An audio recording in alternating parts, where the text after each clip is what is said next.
समजा प्रॉपर्टीमध्ये जर श्रेयसचंच नाव असेल तर काय? काहीही झालं तरी श्रेयसपासून मला हक्क हिरावून नाही घ्यायचाय.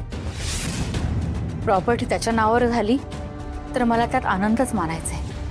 आणि मला खात्री आहे की तो आपल्याला नक्की प्रेमानं आसरा देईल. शकू ग शकू.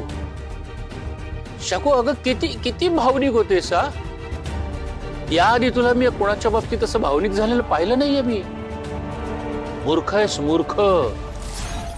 अगं जो मुलगा जन्म झाल्यानंतर ज्याला तुझ्यापासून लांब नेलं गेलं, जो मुलगा जन्मभर दुसऱ्या कोणाला तरी आई मानतोय, अशा मुलाबद्दल तुला तुला इतकी का आपुलकी वाटते? तुम्हाला नाही कळणार. त्यासाठी आई व्हावं लागतं. मूर्ख आहेस मूर्ख. तुला काय वाटतं हा की श्रेयसला कळलं की तू त्याची आई आहेस, मग लगेच तो सगळी प्रॉपर्टी तुझ्या नावावर करून देईल आणि धावत तुझ्या जवळ येऊन तुझे पाय चेपून तुझ्या पायाशी बसून राहील? आणि एक गोष्ट मात्र तू अजिबात विसरू नकोस. जन्म जरी तू दिला असलास तरी वाढलाय मात्र तो यशोधराच्या संस्कारात. यशोधराच ही त्याच्याकरता सर्वस्व आहे. जेव्हा त्याला कळेल की यशोधराच्या मृत्यूला तू कारणीभूत आहेस, त्याच वेळेस तो तुला घरातून बाहेर फेकून देईल. अगदी जेलमध्ये टाकायला देखील तू मागे पुढे पाहणार नाही. जीव घेईल तुझा. दयानंद, होय.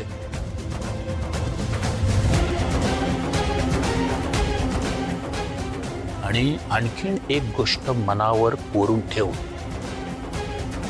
जेवढं प्रेम तुला त्याच्याबद्दल वाटतंय तितकंच प्रेम त्याला तुझ्या बाबतीत वाटेलच असं नाही.